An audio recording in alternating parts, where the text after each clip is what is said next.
Having ADHD can be both a blessing and a curse. And if you have it or you think you might have it, you probably know what I'm talking about. Back in 2018, my business had the highest cash month that I had ever seen so far in my business.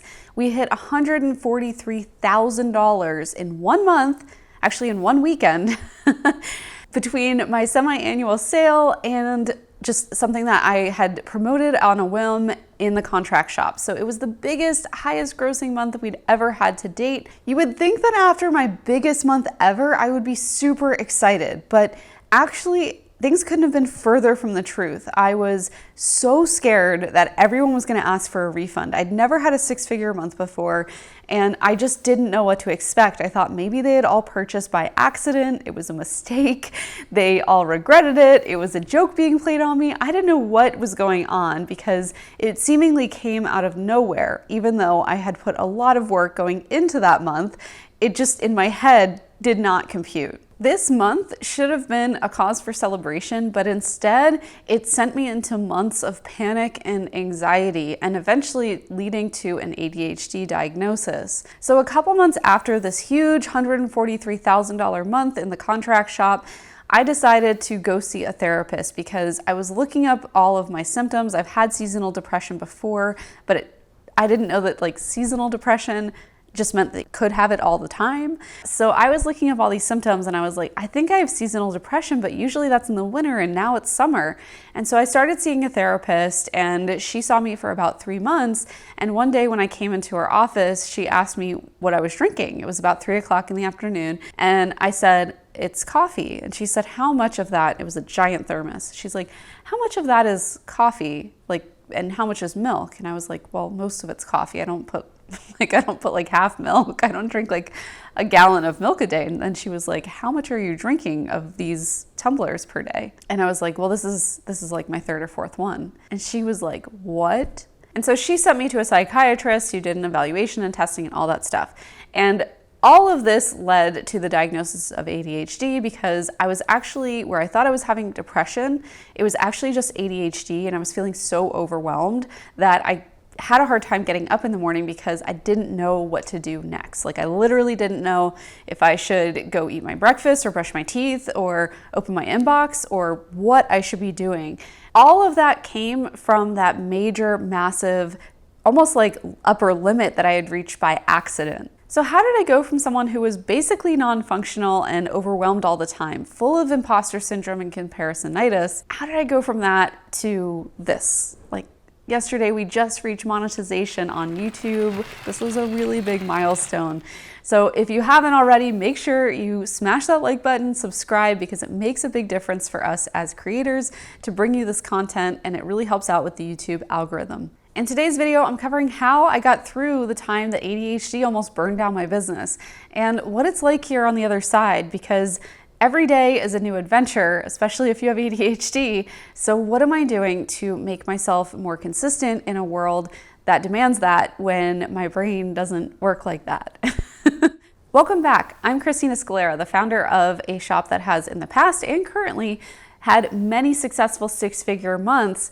And I'm here to show you how to do exactly the same so that you can have passive income coming in, even if ADHD is burning you out. Let's start with daily life. So this is what my daily life looks like, and I love watching day in the life videos. I want to make one here on this channel. If you think that's a good idea, let me know in the comments.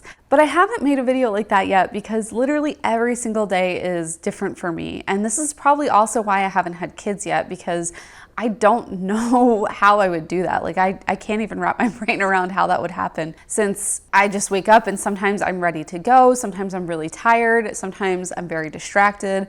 And here are a couple things that I've found that have helped me to have day-to-day success, even though every single day I don't know how distracted or how attentive and focused I'll be able to maintain. The first thing that I make sure that I do is have some sort of ritual every single day. That way, if it's a really hard day, I'm feeling really overwhelmed or distracted, I know that I can go through a very simple 6-step ritual that gets me ready in the morning and gets me in front of my computer by 10 o'clock in the morning. And usually it's around 10 or 11 that I'm finally sitting down to get to some work. One of the ways I control my schedule without having any control over how I'm going to show up that day is I will make sure that certain days of the week are prescribed certain purposes. And I've really structured this around noticing what my behavioral patterns are in the world and in my own life. And so, for example, I've noticed that on Fridays, Saturdays, and Sundays, everything kind of quiets down in my world. So even though I work for myself and everybody I work with typically has their own business, it's still a little bit quieter. I don't know if it's just like those weekend vibes or what, but people just aren't reaching out to me on Fridays as clients. And then on Saturday and Sunday, I already block those off so that I can have a true weekend. Then on Monday, because it's the new work week, that's typically when I get tons of emails, tons of calls, not just from my clients or from my customers, but also from any kind of real life stuff. Like if I needed my gutters cleaned or something over the weekend and I remembered to send them an inquiry, of course, Monday is the day that I'm getting that call. And because I have ADHD and I hyperfixate, usually I will reach out to like 5 people of a certain type of service, and then like I have so many calls to deal with on Mondays. So I really leave Monday to deal with all of those things. I use Monday to book any kind of personal appointments.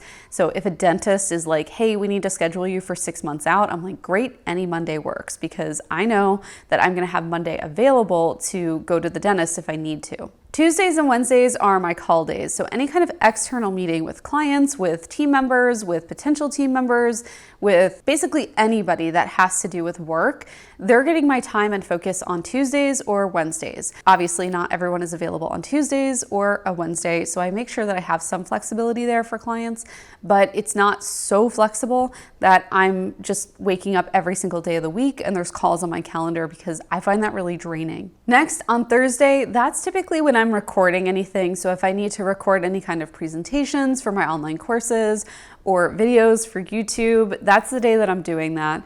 And then Friday, that's any kind of like overflow as far as recording goes. Like I was moving this past week, I'm in my new house now, and obviously there was like a gap in recording, so I have to catch up a little bit. And so today is a Friday, I'm recording this.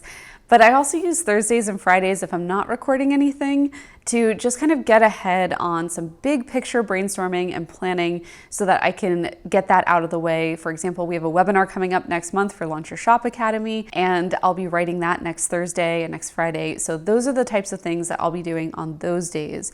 And then we head back into the weekend and everything starts over. Obviously, I didn't start here. I had to work up to this schedule by not just noticing my emotions, but also getting my clients on board and rearranging some of the things in my business. And the way that I first started this was actually about 7 years ago when I started my business and noticed these little inklings of burnout. So it hadn't gotten to the point where I had that $143,000 month and things were just crazy, but I definitely had some little bits of resentment, little bits of exhaustion building. And I was smart enough at the time, I didn't know what I was doing, but I was smart enough at least to know that that wasn't normal and I would take Friday afternoons off. So it started with a Friday afternoon and the weekend off, and then it built to all day Friday, and then it built to Monday mornings too, and then I added in Monday afternoons, so that now I pretty much have a 3-day work week, Tuesday through Thursday. And the best part is knowing that all of my calls are on Tuesday and Wednesday, I can really get myself in the energetic space I need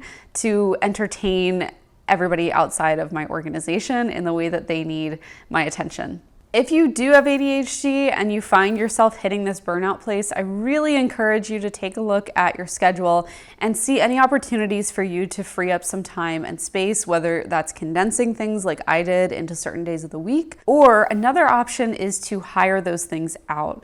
And I like to start with really specific hires. When I first started my business, I would start with really general, broad hires, like a virtual assistant who was there to do everything. And that's just because people told me to do that. But because I have ADHD and not everything in my business burns me out, like I don't need a VA to take over everything for me. I like creating videos. I like thinking of content ideas. But I did need people to take over specific tasks. So I wasted a lot of time and money hiring generalists when I should have been hiring specialists. And I think that's just something that we as ADHDers need a little bit of extra focus on, is those specialties in our business. So make sure that if there is something like graphic design or copywriting that you don't really love, that you find kind of build some resentment in you, that you're outsourcing those tasks as soon as you possibly can.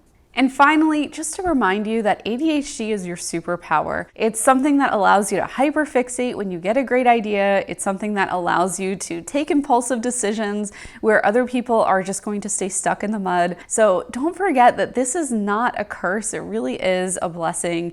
And either way, it's ours to keep forever. So there's not much you can do about it except for improve the quality of your life, and hopefully me sharing some of the behind the scenes of what I'm doing and what I have done in order to adapt my lifestyle to this condition that I have is helpful for you, and you're able to implement or take some of the things that I'm sharing here and do them in your own life. I love hearing your ADHD stories and what is working for you, so make sure in the comments below you're dropping some of those. I really do read every single comment. Sometimes it takes me a little while, but I definitely read and comment and respond to everything that you guys are saying, and it means the world to me that you're taking the time to not just watch this video, but also to say something, even if it's just a couple words. So drop an I relate, and if you want the next video that I recommend that you watch because you're hyperfixated right now and you're ready, then make sure you watch this business success tips with ADHD video that just popped up on your screen, because that's where you'll learn even more about the things that I'm doing that are working well for me. I cover some productivity and time management stuff there, so it's a really practical take on some of the things you could be doing inside of your business today. Thanks for joining me. I'll see you next week.